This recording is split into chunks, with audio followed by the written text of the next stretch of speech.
The comparative mindset is unfortunately a major obstacle that stands in the way for many dancers. Constantly comparing their bodies, their skill set, their progress, and achievements is the norm. In fact, it can feel like an uphill battle to not compare when we're in the studio. And the same holds true for dancers during meal times. Food comparisons can instill a ton of self-doubt for dancers, but it doesn't have to be this way. In fact, we can navigate a comparative mindset more productively. And that's what we're going to chat about today. I'm Rachel Fine, registered dietitian nutritionist and founder of To The Point Nutrition. A dancer's performance is a direct result of hard work and motivation. So where does food fit into this? There's a lot of myths and a ton of antiquated ideals, and I'm here to dispel those. Hi, I'm Rachel Fine. I'm a registered dietitian nutritionist working with dancers to help them learn how to utilize food as a tool for performance. But while doing this, we also learn how to build supportive relationships with both our food choices and our bodies. So it goes without saying that learning how to navigate what can sometimes feel like the inevitable, a comparative mindset, is essential for a dancer's progress and ultimate achievement in the studio and on stage. There's no doubt that when we experience a comparative mindset and when those thoughts become overwhelming, a dancer can truly struggle in both their creativity and artistry. What's worse, the cascade of self-doubt. And ultimately, what I'm often seeing as a dietitian for dancers are dancers turning to restrictive eating behaviors or exhaustive exercise routines simply because they either saw another dancer doing it or assume that another dancer might look one way because of partaking in those behaviors. So for obvious reasons, the influence of a comparative mindset is a conversation that we need to have.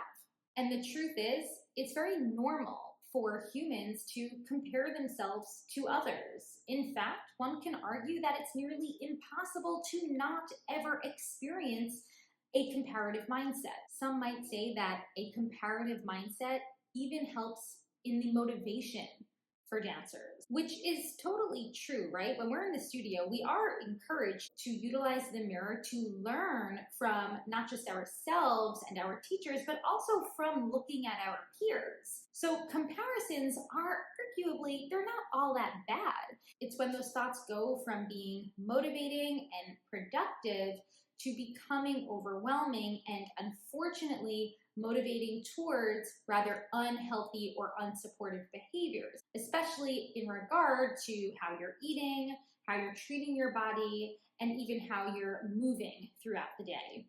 So just to recap, I definitely believe that to an extent, comparisons can drive growth for dancers, but we need to learn how to utilize those comparisons in a way that's more productive.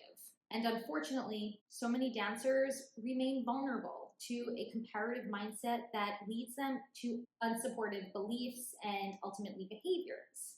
There are three main reasons why dancers are so vulnerable to the comparative mindset. The first being a tendency towards perfectionism. Now, I'm a fellow recovering perfectionist myself, so I know firsthand how easy it can be to want to compare our own selves to the dancer next to us in regard to how they're moving throughout class and perhaps what they're achieving. Many dancers might feel an undeniable pressure to have to outperform their peers, especially if there is the potential for grabbing a spot in a year-round pre-pro program, grabbing a spot in a company, and even getting a role in a performance, right? So there is that undeniable constant pressure to have to succeed and do well.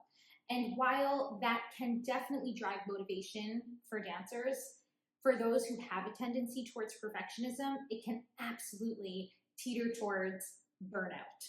Problems with not feeling enough is another common experience for a lot of dancers.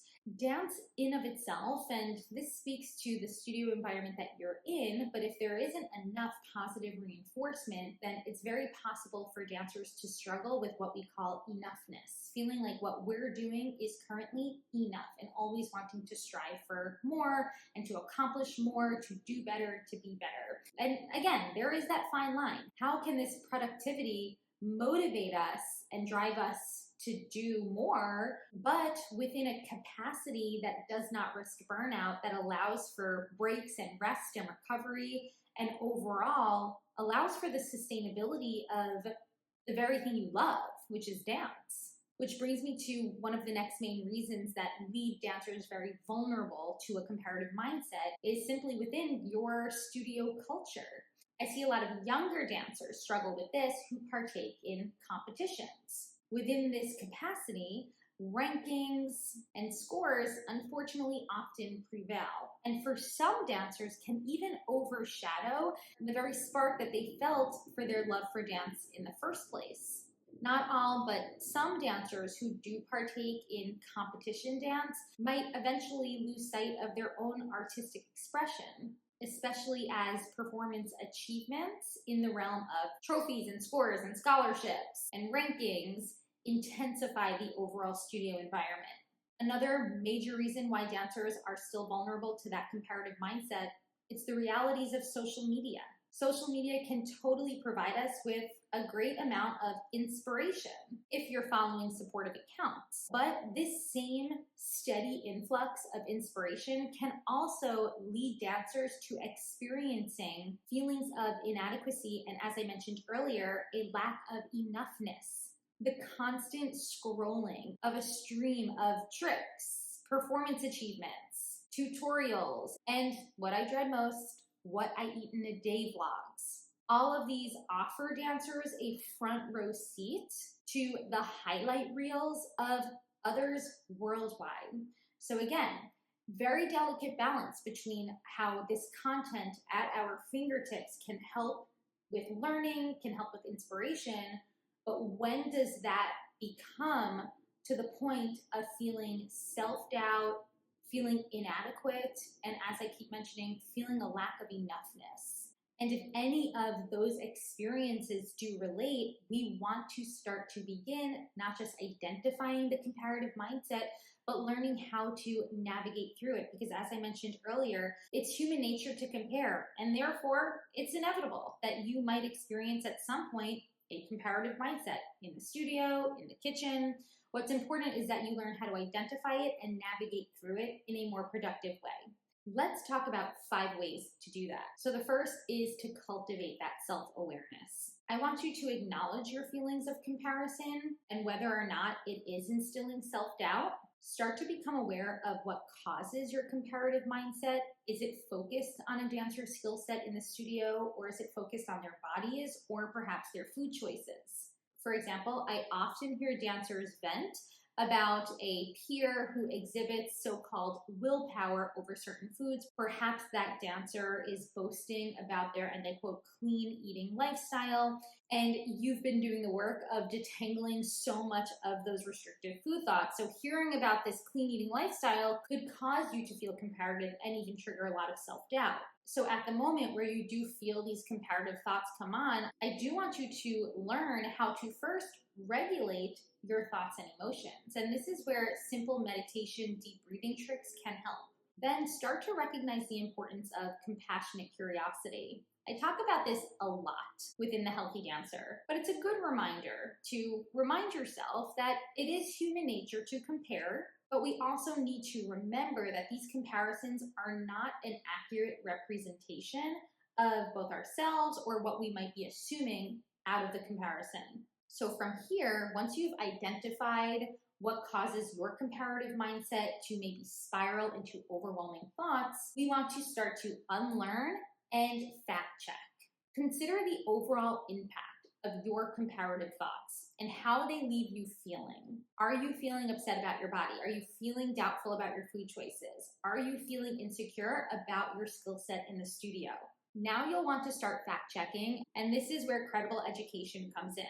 So I often encourage dancers to bookmark my blog, dancenutrition.com, as a reliable source to start educating about topics on healthy body weights for dancers, healthy meal and snack ideas for dancers, the risks associated with specific fad diets or overtraining. All of these topics come together to help us unlearn those unsupportive thoughts and fact check in order to relearn what's more supportive. Which really brings me into my third tip, rebuilding our self-narrative. We want to shift our focus away from these external comparisons and start looking a little bit deeper. First and foremost, always consider realistic and practical goals. So as an example, if we're looking at our dance technique and we're feeling comparative to a dancer in the studio, well, how can we build more practical goals to get there? Same goes for your food choices. If you're seeing that a dancer is constantly bringing in colorful veggies into their meals and snacks, forgetting how else they might be eating throughout the day, if you feel like you want to start to add more color to your plate, how can we do that in a way that is practical, accessible, and won't lead you to unsupportive eating behaviors? This might mean relying on some frozen produce as an easy and reliable option, or ironically, it might mean skipping the veggies if it's causing you a lot of stress right now. Until you've built a bit more of a supportive relationship with food, you might not yet be ready to apply gentle nutrition recommendations into your meal plan. But it is at this stage where I would highly encourage working alongside a registered dietitian nutritionist, because what I do with dancers is we will look at your current mealtime habits. We'll see where holes might exist in regards to caloric intake or maybe specific nutrient intake, and how we can leverage your choices to ensure that you're optimizing them, you're getting more in, but also doing so in a way that's not turning obsessive. When rebuilding our own narrative and setting more realistic and practical goals, we do want to consider some helpful guided prompts. Why are we giving so much weight to these comparative thoughts? Are they worth sacrificing our dance potential for? If your comparative thoughts are spewing from social media, then it might be time for a break, or at least a major detox of who you're following. Next, we do want to consider the importance of individuality. Your dance style, your strengths, and even your weaknesses contribute to who you are as a dancer. In of itself, this makes you stand out. You might want to consider some neutral affirmations and even journal prompts that help to support body appreciation, both of which I do in not just the Healthy Dancer program, but also in my advanced program, Nourish the Healthy Dancer, Cultivate Confidence. I'll link these in the show notes. And finally, we want to shift our comparisons into inspiration. In my own progress from struggling with an all or nothing mindset, I've learned to approach comparisons with empathy and replace them with inspiration. In this work, it is important to surround ourselves with like-minded dancers or individuals, or maybe even clinicians like a dietitian, a mental health therapist, who can help you to foster a more supportive relationship with both your food choices and your body. Congratulating our dance peers for specific achievements and acknowledging that with the right support, we too can work towards our own achievements and progress. Just a note on our bodies. I find it very common for dancers to compare their bodies to a body of a previous age. So often with my adult dancers, they'll compare how they look now to how they used to look maybe as an adolescent dancer. And it's incredibly important, I've spoken about this before, acknowledging and recognizing how our bodies are designed and meant to change over time.